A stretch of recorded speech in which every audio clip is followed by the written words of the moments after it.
Ano ang nangyari sa mga batang ito? Bakit sila nag-result sa pangbabaril? Kung totoo mang binuli sila, hindi pa rin justifiable yun. Yung mga nakabaril ay 15, 14. So ito, yung mga bata, bago sila nagbaril-baril, mayroon pa silang picture na pinakitang ganyan. Ang opinion ko dito, bago tayo, well, government, yes, failed government, number one kasi talaga dito may kasalanan magulang at yung may-ari ng baril. At syempre yung mga bata, sabihin mo pang 14, 15. Kasi nung 14, 15 ako, punong-puno ako ng pangarap. Hindi ako nag-isip na gumorgor ng tao o manakit ng tao or whatsoever kahit na binubuli din ako kasi yun yung dahilan nila mga kababayan. So ang question natin dito, kasi gusto kong pag-usapan to dahil naalala ko, meron akong pinsan.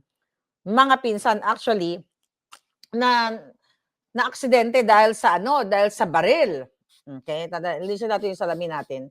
Dahil sa baril na yan, dahil nung mga bata pa sila, siguro mga ganyang edad, 12, mas bata, 12, 13, mga ganyan. Ang kwento kasi nito, yung uncle ko ay may baril, tapos nasa taas ng aparador. Itong dalawang makukulit na bata, inakyat nila, okay, yung baril, tapos pinaglaruan nila. Alam mo naman kasi pag bata ka, hindi mo naiisip yung kaya nga may tinatawag na dapat may guidance ng magulang ang mga batang menor de edad. Even nga sa panahon nga 18, 19, mga baby pa rin. Pag anak natin, mga baby pa, mga batang isip pa, ika nga. So going back dito sa pinsan ko, inakyat nila sa aparador yung baril. I don't know anong klase baril. Sa Maynila na kami nun, sila na sa probinsya, nabalitaan na lang namin, nagbangbangan silang dalawa. So warak talaga yung tiyan ng pinsan ko. Shout out, buti buhay pa sila pareho. 'Di ba? Tapos yung bata na nakabaril, malaki na siyempre, mas kaedad ko. Talagang na-shock siya. Hindi niya intensyon na gurgurin o barilin yung kapatid niya. Kaya lang, bata sila, hindi nila alam ang ginagawa nila. Akala maglalaro lang sila, bang, bang, bang, ganun na. So kaya sinasabi ko na ang may problema talaga, ang mayroon talagang risgo dito ay ang mga magulang. Pero lahat ito kasal, hindi lang magulang. Magulang, government, environment, school, lahat yan. Okay, lahat. Bakit? My point, bago tayo pumunta kay Kiko, alam ko gusto niyong durugin si Kiko Manching. Pero hindi lang siya ang may kasalanan dito. Okay, kung totoo siya naman kinalaman ni Kiko, nag-propose lang naman siya o nag-author lang naman siya ng batas o taas ang criminal liability ng mga nakagawa ng krimen katulad sa nangyayari ngayon, di ba? So magulang, paano sila nagkaroon ng access ng baril? Kasi kung nakasarado yon, kasi nung time na yun, nung nabaril yung na bang bang bang ng pinsan ko, yung kapatid niya, ang naging reaction ng mga kamag-anak, ano ba yan? Yung tatay nila, hindi man lang ginilagyan ng lock. So, ang unang sinisisi ng mga kamag-anak, naturally sinisisi sa kwento, sa kuro-kuro, na magulang o tatay, nanay, kung sino ang may-ari ng baril. Kaya nga pag kumuha ka ng baril, sa Amerika o wherever, tinitrain ka, di ba? Mayroon yan training, may seminar yan, may ano yan, ito ang gagawin mo, na dapat ang baril mo ay hindi na accessible ng mga minor de edad or dapat nakalak, yung mga ganun ba? You know that, right? So, alam ko, gigil na kayo kay Matching. Gigil na kay Matching, di ba? Ngayon, sa tingin nyo, sino? Okay, number 2, actually lahat to number 1. Magulang, tapos yung mga bata. Hindi yan enough na nabully ka, mambabaril ka. Kasi ako nabully din ako eh. Kung ako loko-loko, 'di ba, nung bata ako, yung kinukuwento ko sa inyo, remember kinuwento ko sa inyo, I think few days ago, na ako grabe akong bulihin ng mga jutang ginemes diyan sa Maynila noon. Ang sabi sa akin, "Bisaya, Bisaya, Bisaya." Ang mga ihahampas pa sa mukha mo yung bata din sila, "Bisaya, Bisaya, Bisaya." Gaganunin ka. Eh, ang puwede ko lang gawin no'n time na 'yun manuntok kasi wala akong baril, eh. Eh, kung meron akong baril no'n baka nabaril ko din because I was young. Bata ka, hindi ka nag-iisip. Kaya nga stages ang buhay, sanggol, bata, adolescence, adult. Sobrang sayang ang buhay. Okay? Dahil dapat ang mga magulang ay binabantayan nila ang kanilang mga anak. Right? Itong usapin na to, hindi about Dilawan ka, Duterte ka, ganyan. Ito yung sinasabi ko sa inyo na huwag niyong antayin na kayo na ang susunod na biktima dahil sa failed government. Kasi kung ako ang presidente ninyo, Hindi ko hahayaan ang mga bata na isubos ang kanilang panahon para magbiga-biga sa TikTok. Ibuhos sa mga game na ng mga deadly games. Yan ngayon eh, 'di ba? Ngayon yung mga ano na yan, mga nangyayari din sa Pilipinas. Sabi ni Jana, 'di ba may guard sa school, paano nila naipasok ang baril? Number one, isang punto de vista yan. But ang tanong, ano ang nangyari sa mga batang ito? Bakit sila nag-result sa pangbabaril? Kung totoo mang binuli sila, hindi pa rin justifiable yun na binuli ka dahil ako binuli din. Pero marami tayong lessons na matututunan dito mga kababayan. Alright? Ano yung mga lessons na yan? Nire-retrieve ko yung bill ni ni Kiko kasi nga siya ang sinisisi. Kawawa naman si Kiko, 'di ba? Dahil siya yung nag-author ng bill na Republic Act number 9344, Pangilinan Law daw 'yon. Di siya pinagmamalaki niya. Ano yung batas na 'yan? Okay? Yun ay 2006 na ipinasa ang Juvenile Justice and Welfare Act of 2006 na kung saan ang kaniyang layunin ay magkaroon ng hiwalay na sistema para sa mga minor de edad na nasasangkot sa krimen. 'Di ba? At magkaroon ng, let's say, 15 years old below, hindi siya itatrato as adult.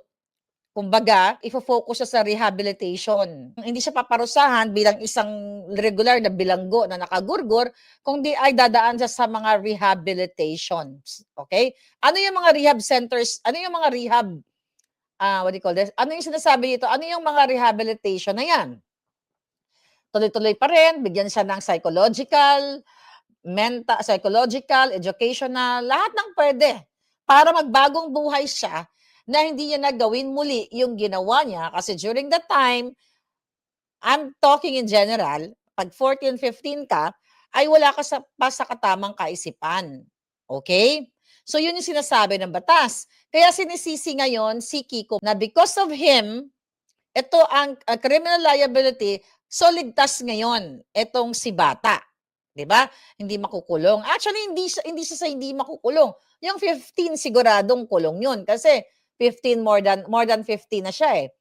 So, kahit naman hindi tayo abogado, pag sinabi sa batas na 15 years old, meaning 15 years old below. Pag 15 years old and 1 day old ka, 15 years old and 1 day old or 2 days old or 3 days old, doon ngayon, mga kababayan, magkakaroon ngayon ng pagtatalo sa batas kung ipapatupad ba. Well, sa korte na yan.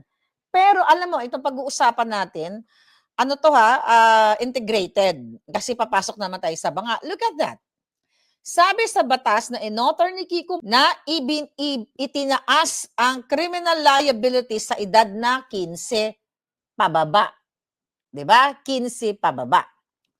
Now, yung isang 15, for sure mapaparusahan. Yung isa, yung 14, ay ire-rehab.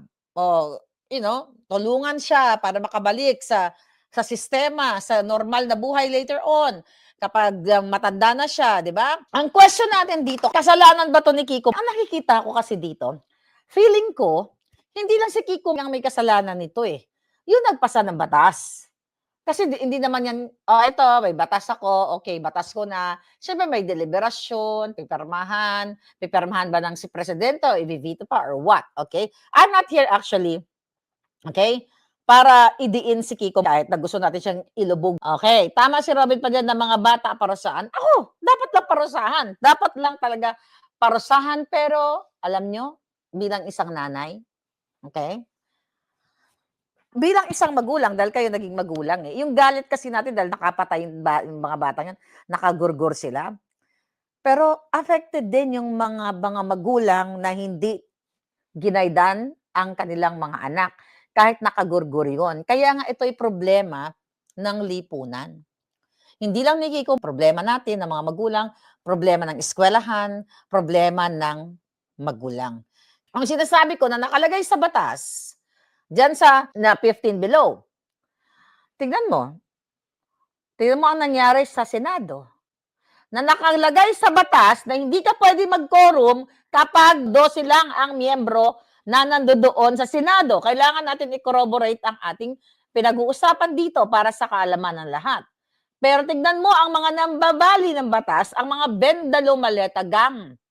Iginiit nila na ang DOSI is valid kaya meron silang acting president. Moving forward, yung sa impeachment ni Inday Sara. Dinidiin nila kahit sinasabi ng 1987 Constitution, sinasabi ng batas, kahit sinasabi ng batas, itong pinag-usapan natin in-author ni Kiko, sabi ng batas, hindi pwede ma-impeach ang isang impeachable officers, okay? Ang isang impeachable officer, katulad ni Sara, kung walang 16 na mag-convict sa kanya. Pero ipinipilit pa rin ng mga bangag kasi gusto nilang baliin ang batas. So meaning, okay, itong kinokonek ko na kahit nakalagay sa batas, itong 15, paano ba natin i-correlate ito? Itong 15 years old and below, o 15 na managot, mga kababayan, it's not really about kung ano yung nakasulat sa batas, mga palangga, kundi yung nagpapatupad ng batas at yung what? Yung mga magulang na dapat ginagabayan ang kanilang mga anak.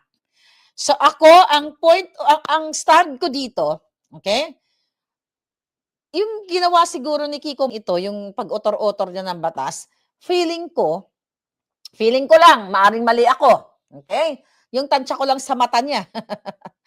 Ang feeling ko, ito ay para pumabor sa mga rebelding makakaliwa na mga ginagamit nilang mga bata na aligned sa mga NPA rebelde na kapag, let's say, for example, feeling ko lang na utusan nila ang mga batang ni-recruit nila na gumawa, magnakaw, maghawak ng baril or what, makapatay, maka-exempt sa batas at gagawa nila ng paraan. Para sa akin, nung time na inisip ni Kiko Matching nito, ang kanyang prioridad dito, yung mga rebuilding NPA na ire-recruit nila kung paano matatakasan ng mga batang nire-recruit ng mga NPA-aligned. Yung mga pinabibitbit nila ng baril, ginagamit nila mag-akyat bahay gang, o para kunyari, let's say for example, mag-extort ng, what do you call that? You know, akyat bahay gang. I don't know, maybe mali ako. Di ba? Maybe tama ako. Right? Nung sinulat itong batas na ito. Yun ang sa akin. Pero hindi lang ito kasalanan ni Kiko. Ang sabi dito pala, in 2004, may hinain na Senate Bill, which is 1402 noong 2004, at sa mga version ng deliberation, or deliberation, okay?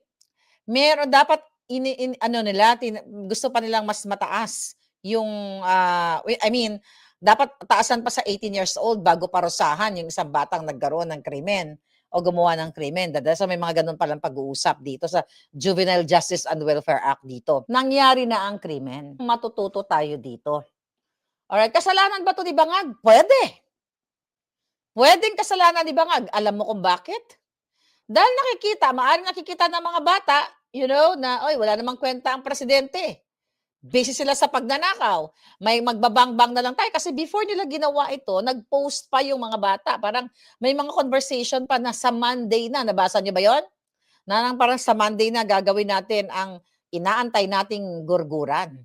So ang question, may intention ba na gumurgur itong mga kabataang ito? Yes. Kasi pinlano nila. Yung example na sinabi ko, yung sa pinsan ko, na accidentally nabarilin yung kapatid niya. Wala siyang intensyon na barilin ang kapatid niya. Pero ito, dalawang bata, may intention silang gumurgur ng tao. So dapat sila managot. And they are very dangerous na mga bata at that age.